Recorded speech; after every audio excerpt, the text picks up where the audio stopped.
how to create a demo account on MetaTrader 5. Here's how it works. Once you load up the app, you will need to go into the settings found in the bottom right corner, and from here you should select new account.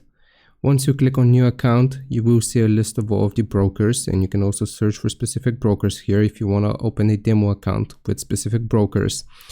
But how this is going to work, some of the brokers will let you create demo accounts by clicking on them and selecting register a new account, while others will only give you the option to create a real account. So here, depending on your broker, if, for example, let's say that your broker is just markets, you will see the option demo account, and I'm just going to use Meta Quotes as an example, and I will select demo account here. Here you will need to provide your first name, last name, date of birth, mobile number, email address, and also choose the server here. And once you toggle accept, you can click on register and then start, and that is how you create a demo account on MetaTrader 5.